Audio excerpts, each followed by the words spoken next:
Welcome to the online lecture.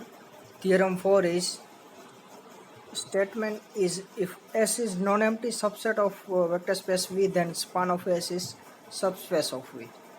Means given that S is non-empty subset of only subset of V, and then you have to prove this span of S is subspace of vector space V. Recall that what is span of S? Span of S is linear combination of vectors. Suppose v1, v2 up to vn is vector in vector space V, then there exists alpha 1, alpha 2 up to alpha n belongs to R such that alpha 1 v1 plus alpha 2 v2 plus up to plus alpha n vn. alpha n vn. તો આવા સેટનું કલેક્શનને કહેવાય span of S. જ્યાં S શું છે? S કોઈ non empty subset છે vector space વીનો, જેમાં તમે આ વેક્ટર લીધા હોય. સ્પાન ઓફ એસની વાત કરીએ એટલે v1 v2 up to vn તમારે એસમાંથી લેવાનું, તો જ આ એસનો સ્પાન થાય. તો પ્રૂવ કરવાનું span of S is subspace of V. પહેલાં નોન એમ્પ્ટી બતાવવું પડે. એસ નોન એમ્પ્ટી છે તો એમાં ધારો કે કોઈ પણ એક જ વેક્ટર છે, બાકી બધા 0 છે, તો એનો સ્પાન શું થાય? Alpha 1 v1. આ સ્પાનનો સેટ થયો તો એ નોન એમ્પ્ટી થયો. કેમ કે એસ નોન એમ્પ્ટી છે તો ઓછામાં ઓછું એક એલિમેન્ટ તો એક વેક્ટર તો હશે જ એસમાં. ઓછામાં ઓછું એક વેક્ટર હોય તો એનો સ્પાન પણ સિંગલટન મળે, તો એ નોન એમ્પ્ટી છે. Span of S is non empty. તો since span of S is subset of V, એ તો ક્લિયર છે. કેમ કે એસ વીનો સબસેટ છે તો સ્પાન ઓફ એસ પણ વીમાં જ આવે, કેમ કે મોટો સેટ વી છે. સ્પાન પણ એની અંદર જ આવે. તો we have span of S is non empty subset of V, એટલું મળ્યું આપને. Span of S is non empty subset of V. હવે સબસ્પેસ બતાવવા માટે આ કન્ડિશન બતાવવી પડે. Alpha you plus beta V belongs to span of S, જ્યાં યુ અને વી વેક્ટર સ્પાન ઓફ એસમાં લેવા પડે. પહેલાં યુ અને વી સ્પાન ઓફ એસમાં લઈ તો યુ અને V linear combination of vector S હોય. કેમ કે સ્પાનમાં કેવા પ્રકારના એલિમેન્ટ હોય? લિનિયર કોમ્બિનેશન પ્રકારનું. તો યુ બાર એમાં ધારો કે alpha 1, alpha 2 up to alpha N vector મળે છે. સોરી, સ્કેલર, કેમ કે આરમાંથી લીધા. Alpha 1, alpha 2 up to alpha N scalar મળે છે. Such that U bar is equal to alpha 1 x1 plus alpha 2 x2 up to alpha N xn. અહીંયા plus આવશે, પ્લસ આલ્ફા એન xn, જ્યાં xi belongs to એટલે કે x1 x2 up to xn belongs to S. અને V bar is equal to એવા કોઈ beta મળે છે સ્કેલર કે beta 1 y1 plus beta 2 y2 plus up to plus beta N yn, જ્યાં y1 y2 up to yn belongs to S. તો એનું પાછું લિનિયર કોમ્બિનેશન શું બને? Alpha you plus beta V. તો આલ્ફા યુની વેલ્યુ પુટ કરો જે આપણે લીધી હતી, alpha 1 x1 up to alpha N xn. અહીંયા એન જ આવશે, એમ નહીં આવે. અને બીટા ઇન્ટુ વી, વીની વેલ્યુ પુટ કરો એટલે beta into beta 1 y1 plus beta 2 y2 plus up to plus beta N yn. હવે આલ્ફા અંદર મલ્ટીપ્લાય કરો બધા ટર્મ્સમાં, તો બને alpha 1 into x1 alpha 2 into x2 plus up to plus alpha n into xn. અને બીટા અંદર multiply કરો તો આ ટર્મ બને. હવે આલ્ફા યુ પ્લસ બીટા વી આપણે સ્પાન ઓફ એસમાં બતાવવું છે, તો આ સ્કેલર કેમ આવવા જોઈએ? આરમાં. તો થઈ જાય, સ્કેલર આરમાં જ આવે. કેમ કે આલ્ફા પણ આરનો એલિમેન્ટ છે અને બધા આલ્ફા આઈ એ પણ આરમાં છે. તો આરના બે એલિમેન્ટનું મલ્ટિપ્લિકેશન એ પણ આરમાં જ આવે.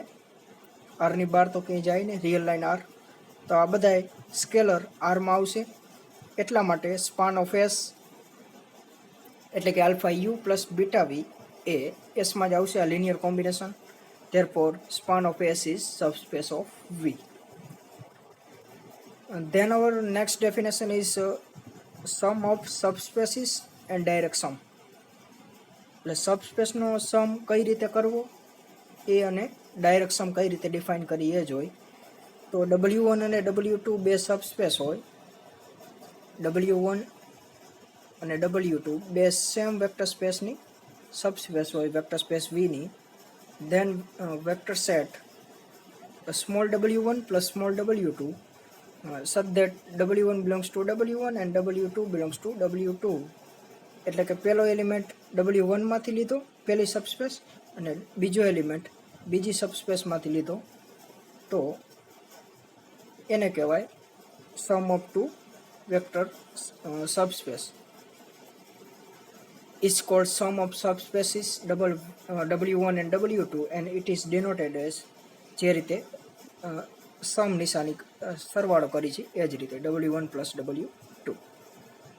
તો if w1 intersection w2 is singleton 0 એટલે કે આ બંને સબસ્પેસમાં ખાલી આઈડેન્ટિટી એલિમેન્ટ એક જ કોમન એલિમેન્ટ હોય એટલે કે ઇન્ટરસેક્શનમાં ખાલી આઈડેન્ટિટી એલિમેન્ટ જ આવતો હોય તો એ ડાયરેક્ટ સમ થઈ જાય.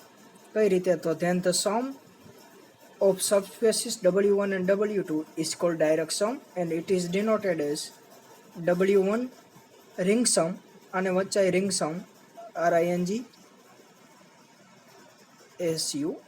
ring sum w2. એટલે કે પહેલા સમ ડિફાઇન કર્યો કઈ રીતે? પહેલા સબસ્પેસનો એલિમેન્ટ લીધો પ્લસ બીજી સબસ્પેસનો એલિમેન્ટ લીધો એવો સેટ બનાવ્યો એ રીતે સમ ડિફાઇન કર્યો. હવે ઇન્ટરસેક્શનમાં જો સિંગલટન 0 એક જ હોય તો એ થઈ જાય ડાયરેક્ટ સમ w1 રિંગ સમ w2. હવે સમની પ્રોપર્ટી કેવી છે એ જોઈ તો w1 and w2 are subspaces of vector space then a sum is also subspace. એટલે કે સમની એક પ્રોપર્ટી આવી w1 અને w2 ટુ સબસ્પેસીસ હોય તો એનો સમ પણ સબસ્પેસીસ થાય. એ ડિફાઇન કઈ રીતે કરવાનો? આ રીતે જે ડેફિનેશનમાં આપ્યું એ રીતે.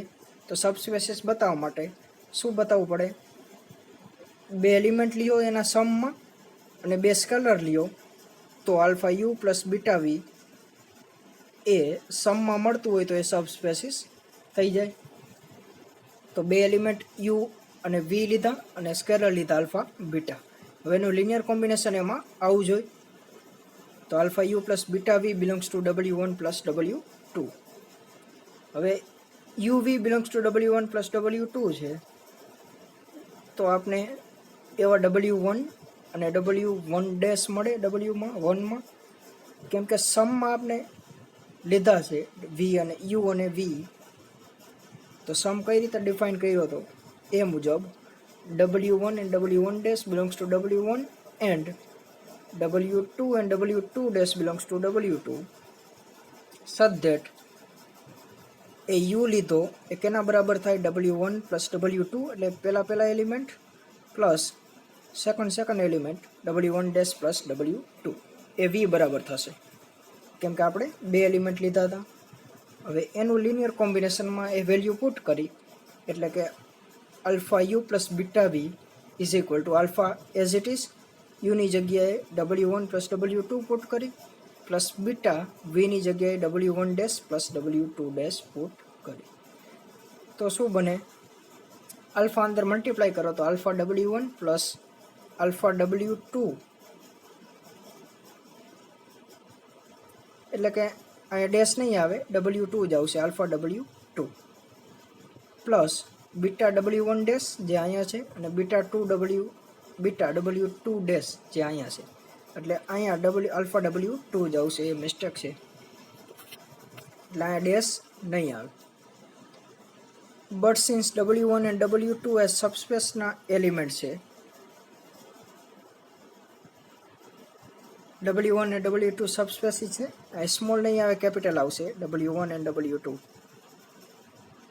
કેમ કે કેપિટલ w1 w2 બંને આપણે સબસ્પેસીસ લીધી હતી એટલા માટે એ બંને સબસ્પેસીસ છે w1 કેપિટલ w1 અને w2 તો એનું લિનિયર કોમ્બિનેશન એમાં જ આવે એટલે કે આ લિનિયર કોમ્બિનેશન જ્યાં W1 અને W1 ડેશ એ Wના 1ના એલિમેન્ટ છે, તો એનું લિનિયર કોમ્બિનેશન W1 માં જ આવશે, કેમ કે સબસ્પેસીસ છે તો એનું લિનિયર કોમ્બિનેશન એની અંદર જ આવે.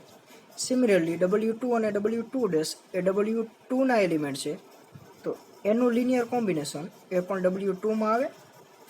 હવે આખો એલિમેન્ટ કેમ આવ્યો W1 માં પ્લસ આખો એલિમેન્ટ આવ્યો W2 માં. તો બાય ડેફિનેશન ઓફ સમ એનો સમ કેમાં આવે W1 પ્લસ W2 માં. તો ડાબી બાજુ શું લીધું હતું alpha you plus beta V, કેમાં મળ્યું W1 પ્લસ W2 માં.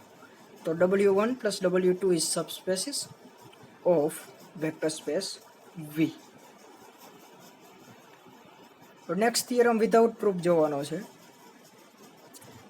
કે બે સબસ્પેસીસ લઈ V ની for Z bar belongs to V, એટલે વેક્ટર સ્પેસનો કોઈ એલિમેન્ટ લઈ તો એનું રિલેશન સબસ્પેસીસ આ કેવું હોય, તો Z બાર ધારો કે વેક્ટર સ્પેસ V નો એલિમેન્ટ છે, તો X બાર પર Y બાર આ યુનિકલી તમે લખી શકો ક્યારે, જો V is equal two W1 plus W2 થતું હોય તો. એટલે કે ફરીથી જો V is equal two W1 plus W2 થતું એટલે બે સબસ્પેસનો સમ આખી વેક્ટર સ્પેસ થતો હોય, તો આમાંથી કોઈ એલિમેન્ટ લ્યો Z બાર V બારને, તો આમાંથી કોઈ એક એલિમેન્ટ મળે ધારો કે X બાર, ને આમાંથી કોઈ એક એલિમેન્ટ મળે ધારો કે Y બાર, અને આ એલિમેન્ટ એક અને માત્ર એક જ હોય. તો આવી રીતે તમે યુનિકલી રાખી શકો, એક અને માત્ર એક જ રીતે તમે Z bar is equal two X bar plus Y બાર લખી શકો. આ થિયરમ હતો વિધાઉટ પ્રૂફ, એટલે આની પ્રૂફ જોવાની નથી. હવે એક એક્ઝામ્પલ છે, આનું સ્ટેટમેન્ટ આપેલું નથી પણ સ્ટેટમેન્ટ હું કહી દઉં કે W1 અને W2 સબસ્પેસીસ હોય તો એના યુનિયન વિશે શું કહી શકો, W1 યુનિયન W2 એ સબસ્પેસ થાય અથવા ન થાય. તો એક્ઝામ્પલમાં આપેલું છે કે ન થાય, તો એના માટે એક એક્ઝામ્પલ તમારે ડેવલપ કરવો પડે કે W1 યુનિયન W2 સબસ્પેસ ન થાય. તો આપેલું છે W1 and W2 આર સબસ્પેસીસ કેની R3ની, એટલે R3 ના તમે એલિમેન્ટ લઈ શકો.